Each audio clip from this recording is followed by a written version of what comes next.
Salut à tous, footeuses et footeux de bonne famille, c'est Thomas, fin du match entre le PSG et le Celtic Glasgow, 7-1, la claque, l'humiliation, ça continue. Paris montre à tout le monde qu'il est énormissime. Paris commence vraiment à faire peur aux équipes européennes. En tout cas, ils font leur qualification en poule, mais de haute facture, c'est un truc de fou quand même. 2 buts de Neymar, 2 buts de Cavani qui rentrent un peu plus dans l'histoire du Paris Saint-Germain, je vais revenir là-dessus. Un but de KM29 Kylian Mbappé, un but du petit Verratti.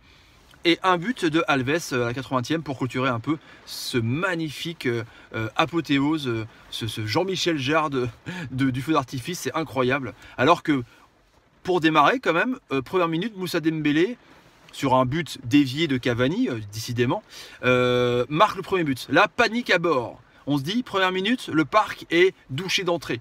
C'est pas grave. Pas comme Monaco hier, qui n'a pas su réagir. Paris a sorti comme s'il était vexé le rouleau compresseur, quoi. Comme si Tony Joshua avait reçu une mauvaise droite, un petit crochet qu'il a juste titillé pour le réveiller, et après c'était le déferlement, quoi. Ça a été le chaos technique de fou, quoi. Ça a été Rabiot qui a régalé à décaler Neymar sur le premier but. Rabiot qui a encore décalé Neymar, qui remet à Verratti sur le deuxième but. Après ça a continué pour Mbappé qui met un super but. Cavani aussi qui met des buts de fou, même si des fois les buts lui tombent un peu dans les pieds, mais c'est comme ça, c'est le culte des grands joueurs et le culte des numéro 9, des gens qui restent dans la surface, c'est juste incroyable.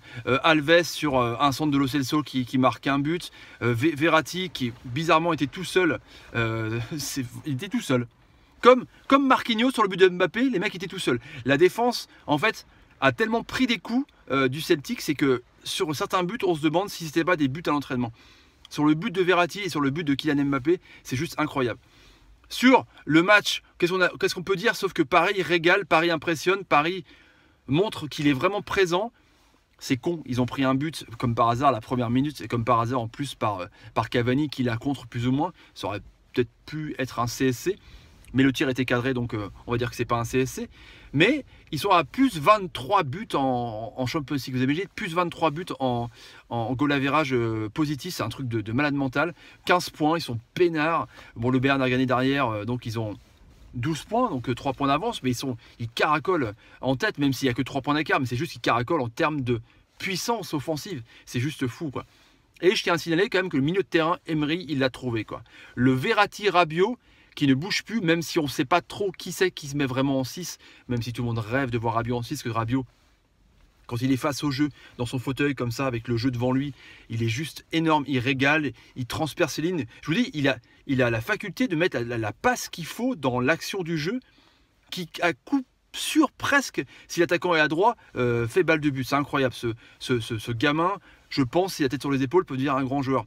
Verratti, sans son pote du déambulateur Papy Mota, je trouve qu'il a du mieux, je trouve justement, qu'il a pas envie de faire plaisir à son pote Mota, à redoubler les passes comme il faisait à Tiki Taka, du coup, eh ben, il va provoquer, il a eu une 2 avec Neymar et génialissime, quoi. Il est plus dans la surface, il arrive même à marquer des buts, bon, même s'il était étrangement seul, on est d'accord, dans la surface, mais il n'est pas maladroit des pieds. Et Draxler, c'est énorme Draxler quand même.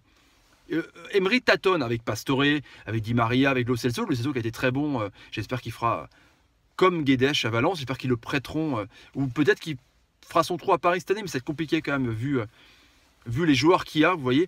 Mais Draxler, c'est le joueur intelligent qui sait percer les lignes, qui sait voir le jeu en avance, qui sait que quand Rabiot ou Verratti vont récupérer le ballon, il sait tout de suite ce qu'il faut faire. Il sait tout de suite aller vers l'avant. C'est juste incroyable ce joueur. C'est vraiment l'élément...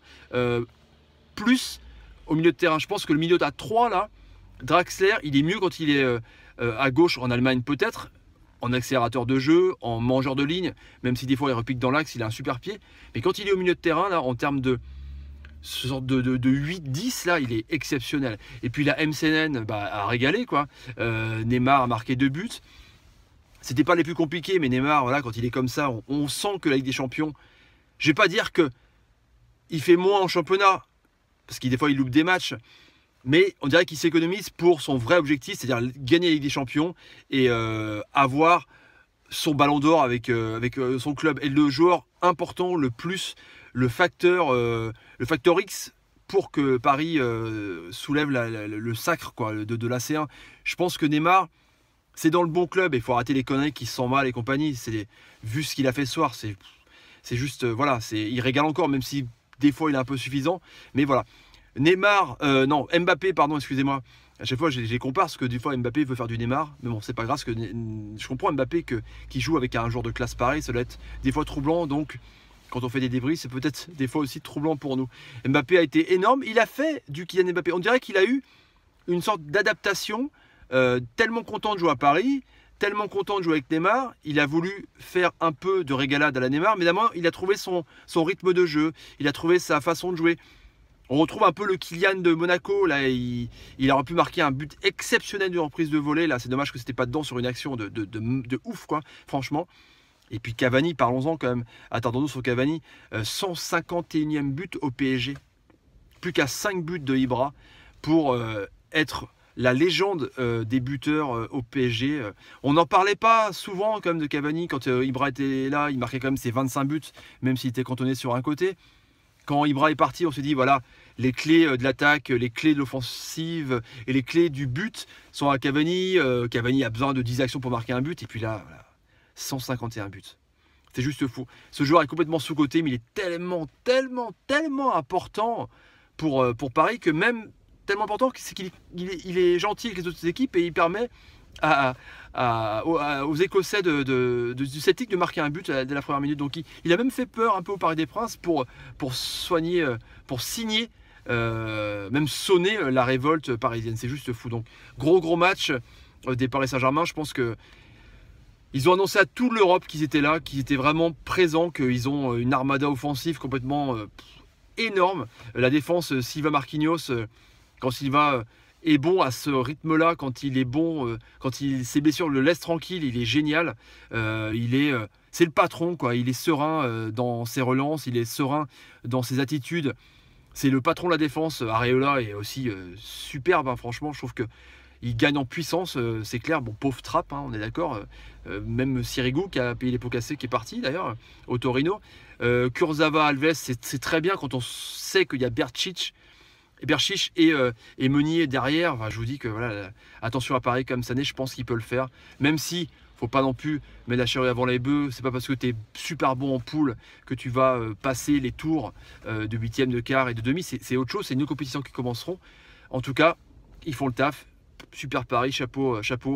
Voilà, ils respectent la compétition, ils mettent des buts et puis voilà, c'est nickel. Allez, ciao les amis, à demain pour un nouveau débriefing. Salut. Impressionnant Paris quand même, super impressionnant.